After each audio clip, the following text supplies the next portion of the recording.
Ya, dan untuk membahas bagaimana persoalan properti ini lebih lanjut, ini kita sudah bersama dengan Bapak Pananyan Simanungkalit, pengamat properti yang sudah tentu tidak asing lagi bagi kita ya. Selamat pagi Pak. Selamat pagi. Ya. Nah, ini langsung saja ya Pak ya. Ini bagaimana perkembangan pasar properti saat ini? Kita ketahui di kuartal kedua ternyata pertumbuhannya mulai melambat dibandingkan dengan kuartal pertama. Betul. Apa yang sedang terjadi? Ya, memang ini adalah siklus natural. Jadi siklus yang bersifat alamiah. Kalau kita melihat 4 tahun yang lalu ya, tahun 2010 properti mulai naik. Ketika suku bunga BI rate dimulai diturunkan dari 7% menjadi 5,75%. Sejak itu properti terus bergerak 2011, 2012, 2013. Itu masih naik ya Pak ya? Masih naik. Terakhir puncaknya di November 2013. Nah, tetapi awal 2014 memang sedikit terasa masih ada pengembang-pengembang yang terus meluncurkan proyek, bahkan hingga saat ini hanya pengembang-pengembang yang menyasar kelompok menengah ke bawah gitu. Jadi hanya kelompok menengah ke bawah yang sekarang masih ada di pasar.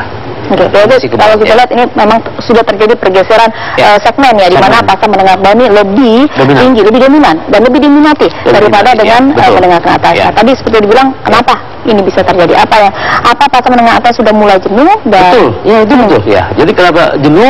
Karena Bank Indonesia mengetatkan kredit yang disebut dengan LTV, loan to value policy, yang membatasi orang yang memiliki properti yang lebih dari satu. Jadi misalnya kalau memiliki satu, down payment 20%. Kalau memiliki dua, down payment 30%. Kalau tiga, 40%, terus dinaikkan. Nah, jadi karena ada pengetatan kredit itu, ya tentu berkuranglah minat para investor. Karena kalau kelompok menengah ke atas sebagian besar investor. Bahkan sekarang ada fenomena kelompok menengah bawah pun sudah disasar investor. Coba contohnya apartemen-apartemen murah itu semua digandrungi sama investor sekarang. Oke. Dan lalu selain faktor suku bunga tadi dan makroekonomi, perekonomian kita yang lagi lesu, defisit transaksi, nilai tukar rupiah kita lagi merosot, dan mungkin tahun ini ada tahun politik ya Pak ya. Nah, itu faktor apa saja yang mungkin mempengaruhi properti kita di tahun ini dan bagaimana dampaknya terhadap? Sekarang ada pemerintahan baru, ada ekspektasi baru dari sekelompok masyarakat, terutama pengembang-pengembang yang selama ini menunggu apa kebijakan pemerintah baru yang bisa memberikan darah segar bagi mereka atau angin segar bagi mereka. Jadi banyak orang berharap supaya pengetatan kredit itu dicabut misalnya. Tapi itu tidak mungkin dilakukan dengan situasi moneter sekarang. Apalagi kalau kita lihat pemerintahan baru dibebani oleh kemungkinan akan menaikkan harga BBM. Oke. Dasar listrik juga naik, harga BBM naik. Jadi artinya pasar properti akan tertunda untuk bangkit. Oke, lalu selanjutnya PR pemerintahan baru nih Pak, untuk pasar properti sendiri bagaimana Pak? Ya, saya kira pemerintah yang baru harus lebih orientasi kepada rumah menengah ke bawah. Karena kalau secara alamiah tadi memang siklus properti itu seperti sekarang, nggak ada masalah. Yang penting prioritasnya rumah menengah ke bawah. Jadi misalnya rumah susun ya yang murah, rumah susun yang dibangun oleh pemerintah, misalnya rumah susun sewa. Nah itu jadi prioritas pemerintah. Oke, prioritas pemerintah yang akan datang adalah rumah menengah ke bawah. Berarti saat ini menengah ke bawah belum diprioritaskan begitu Pak? Ya, selama 10 tahun kalau kita lihat jawabannya nanti Pak. Oh iya. Dan pemirsa, perkembangan properti di tanah air akan hadir jawaban Bapak tadi tentunya usai jeda berikut ini.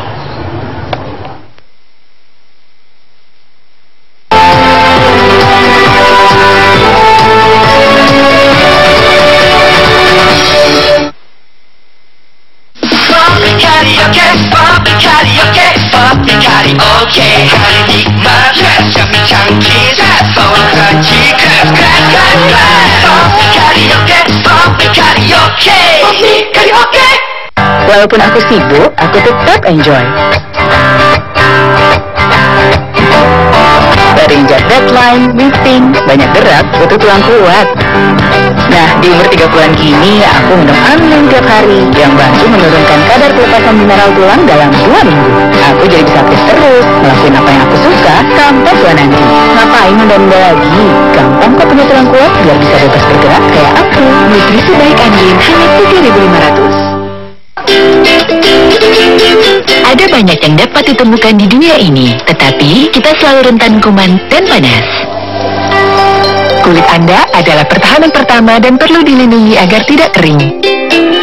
Inovasi baru, Dettol Body Wash dengan formula pH Balance yang advance, melembabkan kulit dan melindungi dari kuman. Baru Dettol Body Wash, tetap lembab dan sehat.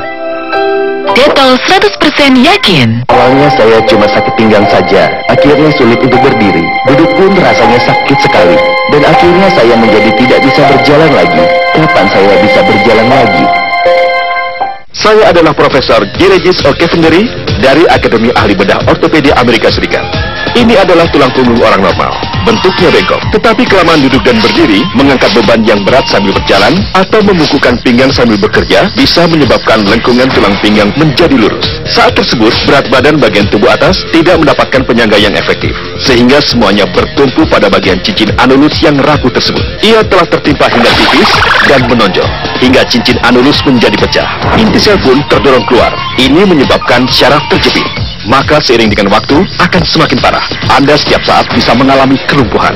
Pengobatan tradisional seperti akupuntur, konsumsi obat, pemakaian plester koyo, penarikan tulang leher, cuma bisa sementara mengobati rasa kesakitan. Lumbar pillow yang memiliki lapisan serat karbon akan melakukan pemanasan dengan cepat, sehingga pori-pori akan terbuka. Hal ini akan memaksimalkan penyerapan. Bantalan panas yang berkhasiat dengan cepat memperbaiki cincin anulus yang pecah. Selain itu, bantal ini juga memiliki biji turmalin yang dapat menguatkan tulang. Luar biasa, lumbar pillow berfungsi mengatasi penonjolan lengkungan pinggang, kesakitan pinggang dari kaki, pergeseran lengkungan pinggang, penonjolan tulang, hiperplasia tulang pinggang, penyempitan spinal, pinggang keselio, penyakit perubahan tulang pinggang, regangan otot, dan sakit pinggang yang kambuh setelah operasi. Dulu dia mengalami penonjolan pada lengkungan tulang pinggang. Sekarang sudah tidak ada. Setelah 9 bulan menggunakan, sekarang saya sudah sembuh. Penggunaan pada pinggang selama 7 hari dapat meringankan kesemutan, nyeri, dan pegal. Penggunaan selama 15 hari, maka syaraf dan tulang akan terasa lebih nyaman. Penggunaan 1 hingga 4 bulan, maka pergeseran pada lengkungan pinggang akan mendekati normal. Lumbar pillow adalah ahli pengobatan penonjolan lengkungan tulang pinggang. Ingat, produk yang asli hanya ada di Jaco. Poppy karaoke, poppy karaoke, poppy karaoke. Hari nikmat, yummy chunky, for crunchy, crack, crack, crack, crack. Poppy karaoke, poppy karaoke, poppy karaoke. Weekend nih, touring yuk, ayo. Gak bisa aku foto, paketnya juga habis. Makanya, pakai Sel. Kemanapun kamu pergi, jaringan kuat dan hematnya selalu setia menemani. Kulit Anda adalah pertahanan pertama dan perlu dilindungi agar tidak kering. Inovasi baru, Detol Body Wash dengan formula pH balance yang advance, melembabkan kulit dan melindungi dari kuman. Tetap lembab dan sehat. Detol 100% yakin.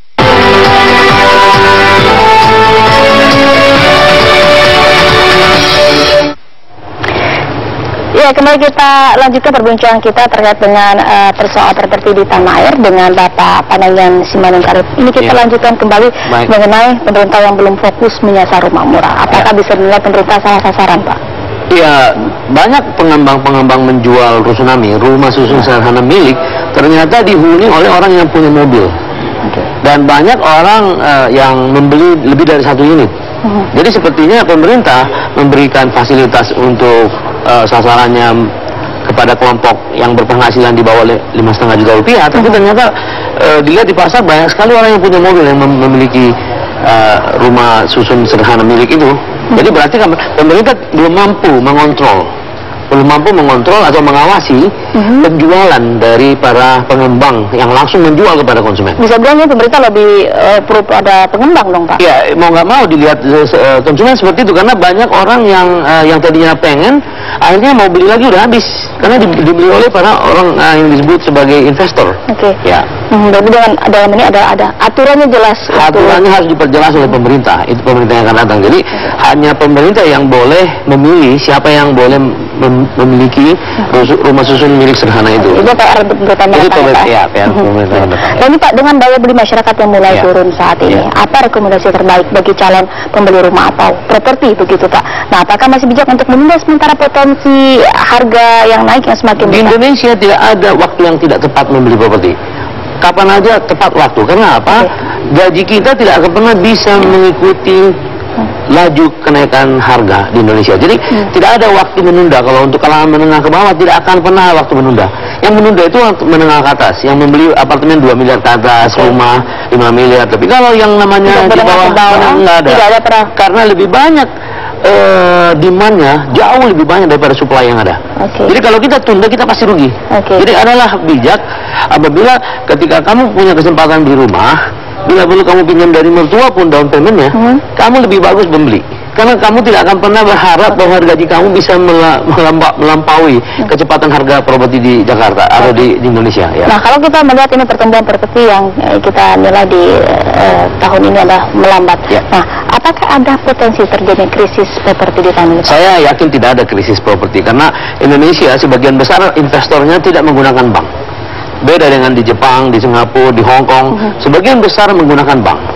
Dan jumlah kredit kita dibandingkan dengan PDB itu masih sedikit, cuman hanya 3% terhadap PDB. Jadi kredit properti nasional. Jadi tidak akan ada krisis di Indonesia. Ya. Tidak ada krisis di Indonesia. Walaupun ada kelemahan ekonomi, pertumbuhan ekonomi sekarang, nggak akan ada krisis. Tidak akan terjadi krisis. Oke. Nah, tahun depan subsidi rumah tapak itu akan berakhir. Dan bagaimana seharusnya pemberian subsidi itu yang terbaik? Apakah subsidi ini masih efektif? Masih efektif untuk desa-desa, untuk kota-kota kecil. Masih banyak orang yang berharap pemerintah mensubsidi rumah tapak, yang disebut rumah tapak. Hanya sekali lagi pengawasan. Tentu kalau di Jakarta nggak ada rumah tapak. Mungkin di Bekasi juga belum tentu ada rumah tapak yang layak dengan harga yang dibuat pemerintah. Tapi kalau seperti di Medan, seperti di Padang, seperti di Lampung masih ada. Jadi, tetapi kenapa pemerintah tiba-tiba mendadak memberhentikan? Ada kesan frustrasi dalam pemerintah sekarang ini. Kenapa? Dia mengajukan ke DPR menyalurkan 100.000. Ternyata hasilnya cuma hanya 40%. Nah, sepertinya DPR mulai pesimis terhadap pemerintah yang membuat target yang tinggi-tinggi. Akhirnya diturunkan. Jadi rumah tapak itu lebih baik dikembangkan di luar Pulau Jawa atau tidak? Ya, saya kira ya di luar Pulau Jawa, di tempat yang konsentrasi penduduk perkotaannya sedikit.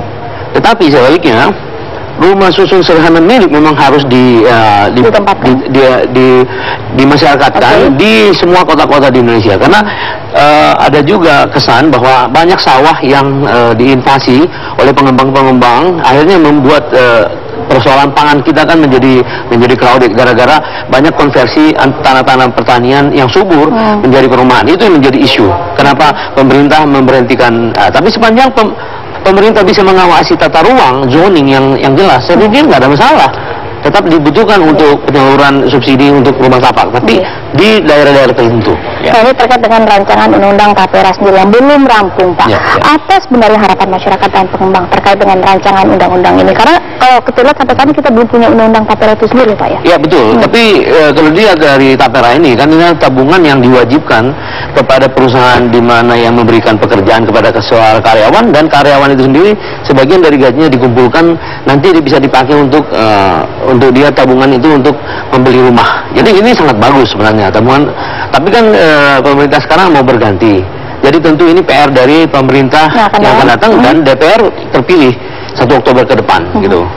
Letak permasalahan itu sendiri, Pak? Ya, tentu permasalahannya dalam segi properti Indonesia dalam banyak hal, masalah pembiayaan memang masalah krusial. Nah, akibatnya banyak banyak pengembang yang modalnya cuma tidak terlalu banyak sehingga dia membutuhkan modal yang lebih banyak. Nah, properti dengan sifatnya memang capital intensif memang memiliki kebutuhan yang tinggi terhadap modal. Nah, Tapera bisa mengumpulkan modal yang begitu banyak nanti yang digunakan untuk pembangunan rumah. Nah, ini closing statement, Pak. Harapan terbesar dari sektor properti kita dan kesimpulan Bapak tentang sektor properti di tanah air saat ini. Ya, saya melihat tidak ada masalah. Krisis tidak ada dan so far so good. Jadi tidak ada keluhan yang perlu dianggap bahwa seakan-akan properti itu lesu karena ekonomi lesu. Enggak.